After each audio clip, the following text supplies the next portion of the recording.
Good evening, sir. Good evening, sir. So this was your first month at Simich. Yes, sir. How was your experience? Yeah, it was very good, sir.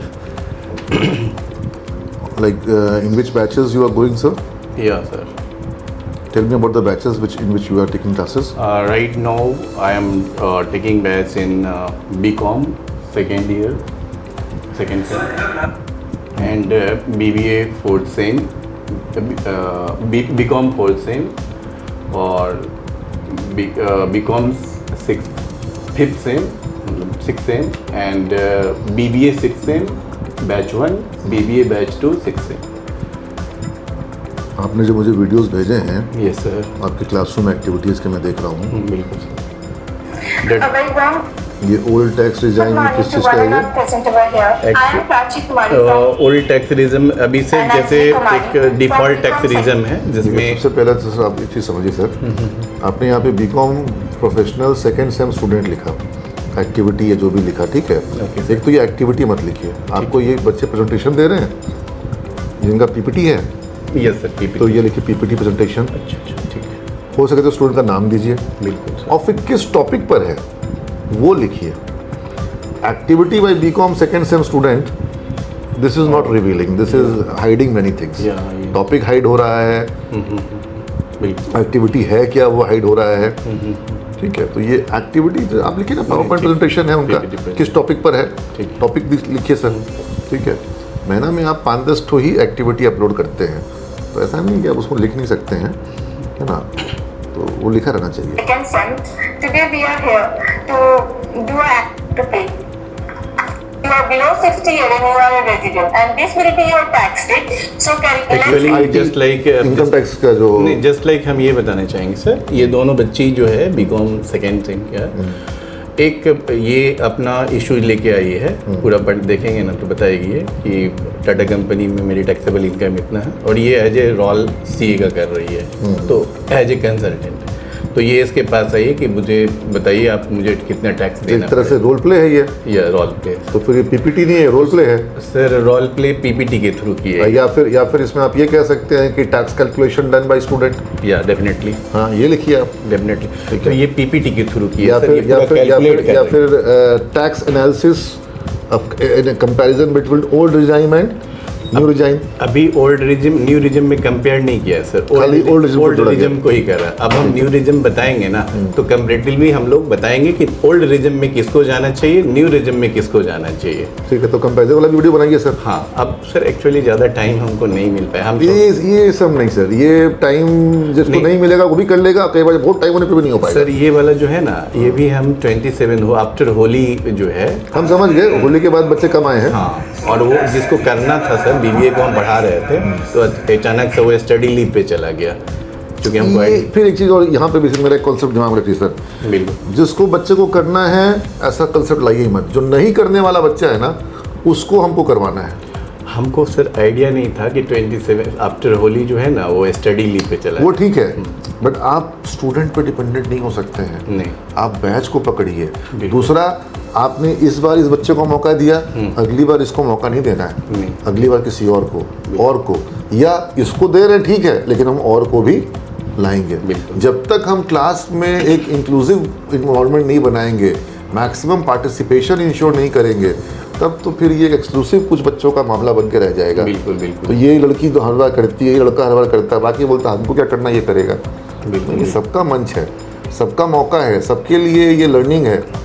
तो ये सबके बीच में आपको equal distribute करना होगा. हम क्या किए हैं ना, जो सीआर जो है हमारे क्लास का, ठीक है, उसका कॉपी में बैक साइड में जैसे ये बच्ची एक्टिविटी कर ली, उसका नाम हम लिख दिए कि आज तुमको करना है. सेकेंड में अब किसका रहेगा, थर्ड में किसका रहेगा, उसकी कॉपी के बैक साइड में हम लिख देते हैं. आप पता नहीं उस मीटिंग में थे कि नहीं थे. हर बच्चे का एक कंटिन्यूअस असेसमेंट का एक शीट बनाने को आप लोग को दिया गया था. उस शीट में लिखे ना. जब कोई बच्चा इस तरह का प्रेजेंटेशन दे रहा है तो उसको प्लस पॉइंट दीजिए और उसमें दिमाग में लिखिए.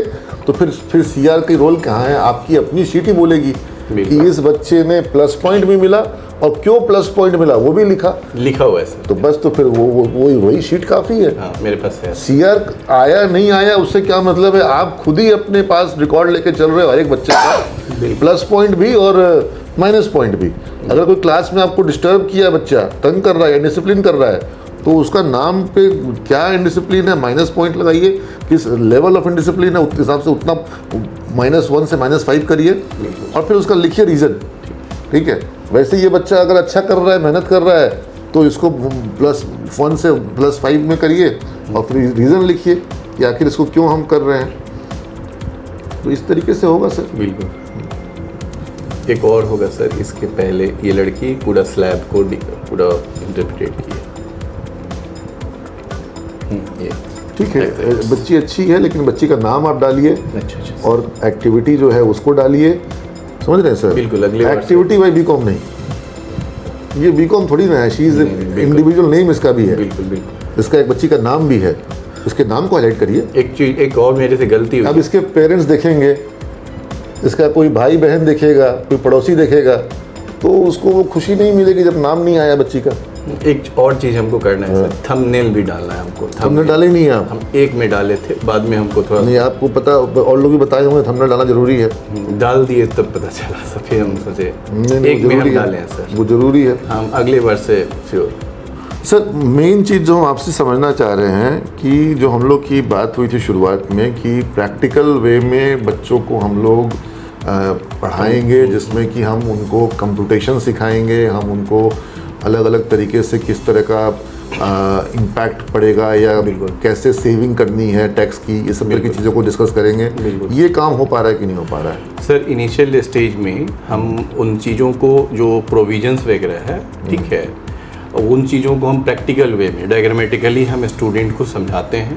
ठीक है, चाहे वो रेजिडेंट बच्चों का आप हमको एकदम कैमरे पे खुल के बताइए, बच्चों का आपको क्या अच्छा क्या बुरा लग रहा है, कैसे बच्चे दिख रहे हैं, ये सब। सर, अभी तक जो हम समझ पाए हैं, टू बी वेरी फ्रैंक, जिस तरीके से बच्चे के पास अभी तो कहा जाए तो अभी बच्चे को उतना अभी साउंड नॉलेज नहीं है सब्जेक्ट्स की, और जिस तरीके से बच्चा रिएक्ट किया, ठीक है, तो उसे हमको लगा कि अभी कुछ ज़्यादा इन लोगों का कॉन्सेप्ट क्लियर नहीं है। ठीक है, तो हम बच्चे को क्या किए हैं कि सारा चीज़ें हम प्रैक्टिकल वे में डायग्रामेटिकली हर चीज़ों को, ठीक है, हम आप ये बताइए कितना दिन में आपको लगता है कि उसका कॉन्सेप्ट आप क्लियर कर पाइएगा? तो अभी हमारा ये है सर, हम क्योंकि बच्चे के पास जब कोई नया टीचर जाएगा, बच्चा बोलेगा ये नहीं हुआ, वो नहीं हुआ, ऐसे नहीं हुआ, जबकि आप नीतीश सर को मिल रहे हैं, बिल्कुल, आप पवन सर को देख रहे हैं, आपको लगता है कि उनके कॉन्सेप्ट में कहीं से नहीं, डेफिनेटली सर, कुछ नहीं, one of the most refined teachers in the state. Definitely मैं स्टेट वर्ड यूज़ कर रहा हूँ क्योंकि मैं राज्य के और बाकी शिक्षकों को देखता हूँ अकाउंट्स कॉमर्स के, उनकी तुलना में मुझे नीतीश सर बहुत मेरिटोरियस लगते हैं, बहुत उनका टीचिंग पैटर्न स्टाइल बहुत अच्छा लगता है। लेकिन अगर बच्चा मेहनत नहीं कर रहा है तो उसमें दोष हम टीचर को नहीं दे सकते। बच्चा भूल जाता है सर, बच्चा को अगर पढ़ाया भी जाए तो भूल जाता है। भूलेगा तभी जब उसको तरीके से नहीं पढ़ाया जाएगा।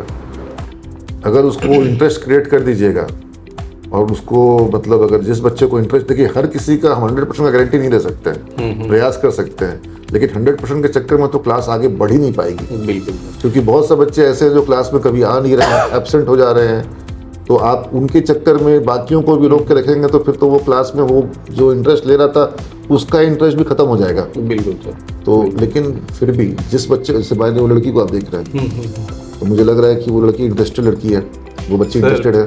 हम तो इतना कॉन्फिडेंट हैं कि हम जिस क्लास में भी हमारी लगाई गई उस क्लास में सारे बच्चे इंटरेस्टेड हैं sir.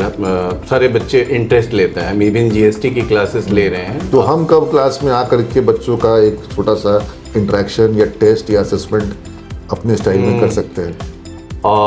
After this month sir, 1 महीना बाद। 1 महीने बाद कुछ, चूंकि अभी ITR का पोर्टल, इनकम टैक्स का पोर्टल खुल चुका है इस 1 अप्रैल से, तो जो हमारा ये टारगेट है कि जो बच्चा आ रहा है आफ्टर एग्जाम 6 सेम वाला, उसको डायरेक्ट हम ना कंप्लायंस, तो हम रिटर्न फाइलिंग के लिए बोलेंगे तो रिटर्न फाइलिंग करवा दीजिएगा। बिल्कुल, हम पहले हम एक केस लेकर के आएंगे। बिल्कुल सर। जिसको सैलरी इनकम हो रही होगी, जिसको बिजनेस इनकम हो रही होगी, जिसको रेंटल इनकम हो रही होगी, जिसको HRA वगैरह का भी कॉन्सेप्ट होगा। अभी डायरेक्ट तो नहीं सारा, क्योंकि अभी हम उसको स्टार्टिंग में ITR 1 सैलरी इनकम वाले पे कमांड, चूंकि कुछ सैलरी हम बताएंगे। अच्छा। ठीक है, सैलरी के बारे में उसकी कंपोनेंट तो चलिए, तो सैलरी पे करते हैं। बिल्कुल सर। लेकिन उसमें फिर ओल्ड रिजीम और न्यू रिजीम का हमको अलग अलग सिनेरियो में वो बता देगा, डेफिनेटली बताएगा सर, कम से कम इतना हो जाए। डेफिनेटली बताएगा सर। और फिर उसमें हम हेल्थ इंश्योरेंस, मतलब डिडक्शंस की बात करें, हाँ, तो कुछ हम डिडक्शंस वही तो है, ओल्ड एजिज्म एन्यूरिज्म में डिडक्शन का ही ना अंतर है, हाँ सर, उसमें एक्चुअली मेन अंतर तो डिडक्शन का ही है। हाँ, एक्चुअली सैलरी का जो डिडक्शन अंडर सेक्शन 16 आ रहा है सर, जिसमें स्टैंडर्ड डिडक्शन लास्ट ईयर तक जो था 50,000 वाला, वो न्यू रिज्म में अवेलेबल नहीं था, ओनली ओल्ड रिज्म में था, लेकिन तो लिया है। हाँ, अब इस ईयर से वो आ गया और उसके अलावा एंटरटेनमेंट आपका 80C है, 80D वो है, डिडक्शन हो गया GTI का सर। हाँ, वो सब न्यू रिज्म में नहीं रिज्म में नहीं मिल है। रहा। तो वो बच्चा जोड़ के बता सके कि भाई if I have taken health insurance, if I have paid, I have taken ELSS mutual fund of 1.5 lakh, if I have taken a new pension scheme, अगर हमने 50,000 रुपये लगाया है, तो वो सारी चीज़ों को वो जोड़ते हुए एक एनालिसिस बता सकते हैं कि किस सैलरी, मतलब मेरा सैलरी अगर 12 लाख रुपया है तो मेरे लिए कौन बेनिफिशियल है, मेरा सैलरी अगर 6 लाख रुपया है तो मेरे लिए कौन बेनिफिशियल है। जी सर। हाँ। तो आफ्टर दिस मंथ चूंकि अब बच्चा आएगा, तो मुझे जितनी क्लासेस लगती है, ठीक है, तो उसके अकॉर्डिंग ही हो पाएगा सर। तो ये आपकी जिम्मेवारी है कि आप मुझे बताइए किस तरह आप आ सकते हैं। हम बता देंगे सर, ठीक है। हम, मेरा टारगेट है। और इस तरह का वीडियो पहले बना लीजिए आप, जिस वीडियो को देख करके फिर हमको समझ में आए कि ये रेडी हो चुका है बैच। थोड़ा हमको मतलब ये हुआ कि हम लास्ट मोमेंट में बनाए हैं, हम इनिशियल लेवल पे ही करना चाहिए और बेस्ट कर सकते हैं। इसको हम डिस्काउंट मान लिए, ठीक है, ये सब डिस्काउंट हो गया, अगले मंथ पूरा मौका मिलेगा। बिल्कुल, है ना। तो अगले मंथ में बच्चा मेरे पास आ रहा है ये एग्जाम्स के बाद। तो एग्जाम्स के बाद सर कितनी क्लासेस होगी, तो अभी उस बच्चे को सर हम, जो बच्चा अभी गया है एग्जाम में, उस बच्चे को हम अभी GST सिखा रहे हैं, इनकम टैक्स, उसको DT नहीं देख रहे हैं, हम DT देख रहे हैं सर सेकेंड ईयर वाले बच्चे का, ठीक है। तो हम चाहेंगे सेकेंड ईयर वाले बच्चे से ही, ये रिकॉर्ड हो रहा है सेशन, डेफिनेटली। तो आप DT मत बोलिए, आप डायरेक्ट टैक्सेशन बोलिए। डायरेक्ट टैक्स मतलब इनकम टैक्स। तो इनकम टैक्स का कंप्लायंस ही अभी बीकॉम सेकेंड ईयर वाले आप सिलेबस से पढ़ा रहे हैं कि बियॉन्ड सिलेबस पढ़ा रहे हैं? सर हम कुछ सिलेबस, जो इंडस्ट्रियल सिलेबस, जो इंडस्ट्रियल सिलेबस मतलब हो गया सिमेज का beyond university syllabus. Syllabus word जब हम बोल रहे हैं तो university syllabus. Sir university syllabus में हम जो देख रहे हैं, इन लोगों का बहुत ही ज्यादा थियोरेटिकल टाइप का है। हम लोग, मैंने आपको प्रैक्टिकल का जिम्मा दिया है। तो हम सर प्रैक्टिकल टाइप से ही हम बता रहे हैं बच्चों को। सारे बच्चे को चाहे कोई भी टॉपिक्स हो, हम प्रैक्टिकली ही बताते हैं, ठीक है, और हम प्रैक्टिकली ही कर रहे हैं सारी चीजें। तो आप जब भी आएंगे, मतलब कहीं पर भी यूनिवर्सिटी सिलेबस में आपको टैक्स फाइल करना, रिटर्न फाइल करना, ये सब कहीं नहीं रहेगा। नहीं है सर, बिल्कुल नहीं है। तो ये चीज हम अपने बीकॉम सेकेंड ईयर वाले बच्चे को, एक आपने होली मेला में आप थे ना? बिल्कुल सर। तो उस वक्त बच्चों ने प्रोजेक्ट, छोटा प्रोजेक्ट बना के सबमिट किया था, एक वन डे बिजनेस का। बिल्कुल। लेकिन उस छोटे प्रोजेक्ट में भी उसने सिनेरियो बिल्डअप किया था, ऑप्टिमिस्टिक, रियलिस्टिक, पेसिमिस्टिक, और उसने ब्रेक इवन पॉइंट बिल्कुल निकाला था। तो हमको लगता है कि वो भी एक बहुत अच्छा स्टार्टिंग पॉइंट है बैचेस में प्रोजेक्ट मेकिंग का। बिल्कुल, जो हम लोग की बात हुई प्रोजेक्ट कि बच्चे लोग को बैंकेबल प्रोजेक्ट बनाने के लिए, हाँ, बैंकेबल इंटरिम बजट जो है, इंटरिम जो है लोन के लिए, लोन, अगर उसको लोन लेना है, अगर उसको स्टार्टअप फंडिंग लेनी है, तो उसको प्रोजेक्ट बनाना होगा ना। तो वो प्रोजेक्ट बनाने का काम जो है वो बच्चे कैसे कर सके, तो प्रोजेक्ट का दो पार्ट है। एक है जो उसका जो थ्योरी पार्ट, जो उसको लिखना होगा, दूसरा जो फाइनेंशियल कैलकुलेशंस करने होंगे। तो वो फाइनेंशियल वाला पार्ट तो उसको पूरा अच्छे से करवा दीजिए। बिल्कुल सर। और हमको लगता है होली मेला से बहुत कुछ उसको डेफिनेटली मिल चुका है। Definitely sir. तो अभी तो हम सर जो टैक्स वाला जो पार्ट है, जो क्लासेस जो हमको मिला है, तो हम बेसिकली बीकॉम सेकेंड ईयर वाले बच्चे को इनकम टैक्स का जो भी चीज़ें हैं हम उसको प्रैक्टिकल वे में सिखा रहे हैं। और उसी से हम इस बार कंप्लायंस भी, ITR 1 जो सैलरी का होता है, उसमें हम डिडक्शंस वगैरह भी सिखाएंगे, कैसे 80C का लेगा, 80D का लेगा, हेल्थ इंश्योरेंस लेगा, ठीक है, इवन 80CCD, ठीक है, वो भी लेगा, 80G अगर डोनेशंस वगैरह दे रहा है कोई NGO वगैरह में, ठीक है, वहाँ कैसे लेगा, ठीक है। मतलब डिफरेंट टाइप का डिडक्शन जो भी होते हैं सारे लगभग बच्चों को सिखाएंगे। तो और वही डिडक्शन उसको बिजनेस इनकम में भी काम आएगा। सेम है डिडक्शन, स्टैंडर्ड डिडक्शन को हटा दीजिए तो बाकी सब डिडक्शन जो है वो सेम है, बिजनेस में भी काम आएगा उसको। बिल्कुल। फिर रेंटल इनकम आएगा तो वहां पर भी मोटा मोटी वही सब चीजें आएंगी। बिल्कुल। और दूसरी बात जो बीकॉम और वो एक उसको फिर आप करा दीजिएगा ये लॉन्ग टर्म और short term capital capital gain. तो अभी सर थोड़ा सा टाइम लगेगा हमको, लेकिन हम बच्चे को चाहते हैं कि जो भी बच्चा मेरा करे स्पेकुलेटिव इनकम, स्पेकुलेटिव, हाँ speculative income, long term capital gain, short term capital gain, बिल्कुल। और कैपिटल गेन भी दो तरीके का, एक आपका जो इक्विटी का ट्रीटमेंट, डेट का ट्रीटमेंट, और लैंड के केस में मतलब जिसको हम बोल सकते हैं sir financial asset, non financial asset, फिर indexation benefit, definitely sir. Indexation even capital gain का जो एग्जेम्पशंस है 54 EB 54 EA, बिल्कुल, हाँ। वो सब सिखाएंगे, लेकिन अभी हमको वहां तक टाइम लगेगा। चला जाएगा, सब बच्चे हमारे कर लेंगे, कैपेबल हैं। बिल्कुल। उसके दिमाग में एक बार वो कंसेप्ट उसके बताइए सीधा, पिताजी तुम्हारे ऐसे से किए, तुम्हारे पापा ने शेयर खरीदा था, तुम्हारे दादा ने शेयर खरीदा था, तुम्हारे पापा ने जमीन खरीदी, जमीन में ऐसे हुआ, ठीक है, वो सब उसको जो डिफरेंस बताएंगे फाइनेंशियल नॉन फाइनेंशियल, मतलब शेयर्स का ट्रीटमेंट कैसे फिर थ्योरी में मत जाइए आप, फाइनेंशियल नॉन फाइनेंशियल सीधा बात करेगी, पापा तुम्हारे प्लॉट खरीदे कहाँ पे हो, चपरा में, कौन बाजार मेन है, तो ये रक्सौल में ये बाजार है, तो वहाँ तुम्हारा 1 कट्ठा जमीन खरीदे थे, 10 साल पहले खरीदे थे, आज दाम 10 गुना हो गया, तो यानी 1 लाख में लिए थे, 10 लाख का दाम हो गया, तो 9 लाख रुपए का गेन हो गया, तो टैक्स कितना लगेगा, लेकिन नहीं 9 लाख पर रेट से नहीं, उस पर इंडेक्सेशन मिलेगा, है ना, फिर उसको बचाने का उपाय होगा, कैसे बचाना, भाई पूरा पैसा टैक्स दे दोगे तो सब कमाई निकल जाएगा। हम बच्चे को बताते हैं कि हम लोग जो है जब भी टैक्स पे करते हैं, हम लोग टैक्सेबल इनकम पर पे करते हैं, ना कि रियल इनकम पर। अगर रियल इनकम पर ही अगर हमको लोग को टैक्स पे करना पड़ जाए तो फिर इनकम टैक्स पढ़ने की जरूरत ही नहीं है। तो हम लोग होल सिलेबस में रियल इनकम से टैक्सेबल इनकम बनाना ही सीखते हैं, जिसपे हम लोग टैक्स पे करते हैं। तो बेसिकली सर वही है, बीबीए जो 6 सेम का बच्चा है उसको, जिसको हम जीएसटी पढ़ा रहे हैं, अब मेरा टारगेट है कुछ पढ़ाने के बाद उसको जीएसटी रजिस्ट्रेशन कराना सिखाएं, जीएसटी रजिस्ट्रेशन, और कुछ नॉलेज हो जाए तो उसको जीएसटी रिटर्न फाइल भी कराएंगे आप। बहुत बढ़िया। ठीक है, तो ये हम BBA 6 sem and BCom 6 sem की बात कर रहे हैं, लेकिन बीबीए जो बीकॉम सेकेंड ईयर है उसको हम इनकम टैक्स पढ़ा रहे हैं, तो उसको इनकम टैक्स से रिलेटेड ही हम अभी बताएंगे। बीकॉम का बैच आपका अच्छा है, वो जीएसटी भी अच्छे से पी जाएगा।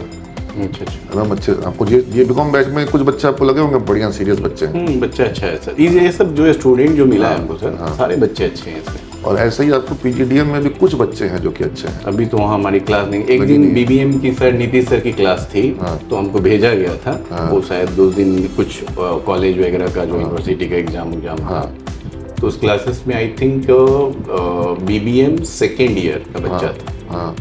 तो स्टार्टिंग में तो थोड़ा सा, लेकिन वो बीबीएम बैच जो है वो बीकॉम की तुलना में कम सीरियस है सर। बच्चा काफी लास्ट मोमेंट में काफी इंटरेस्टेड रहा, बहुत इंटरेस्टेड रहा, बहुत इंटरेस्टेड रहा। हम जीएसटी बताया, हम इनडायरेक्ट टैक्स पे ही बात की, डायरेक्ट टैक्स पे वहाँ बात नहीं की है, लेकिन लास्ट मोमेंट में स्टार्टिंग में थोड़ा सा हुआ। जीएसटी इज मोर कॉम्प्लेक्स, ठीक है, लेकिन लास्ट मोमेंट में सारा बच्चा एक बच्चा नोट कर रहा था, क्वेश्चंस भी कर रहा था। अमित सर को बोलिए आपको उसमें भी क्लास लगा देंगे। बिल्कुल, क्लास लीजिए, क्लास लिए मैंने बैठ के मजा तो आएगा नहीं, मजा तो क्लास में नहीं सर, हम क्लास लेते हैं, जो भी टीचर नहीं रहते हैं हम तो सब में जो है, मेरा बहुत ही कॉमन सब्जेक्ट है टैक्स, और आज के डेट में लगभग सबको कुछ भी करे, कोई भी अर्निंग हो, टैक्स तो पे करना ही करना है। नहीं, टैक्स भी आपको हम दिए हुए हैं, प्रोजेक्ट वाला भी रखिएगा सर। बिल्कुल सर, वो प्रोजेक्ट वाला भी रखिएगा। हमको लगता है इसमें आपका फुल्ली आप इंगेज रहिएगा, इतना काफी है।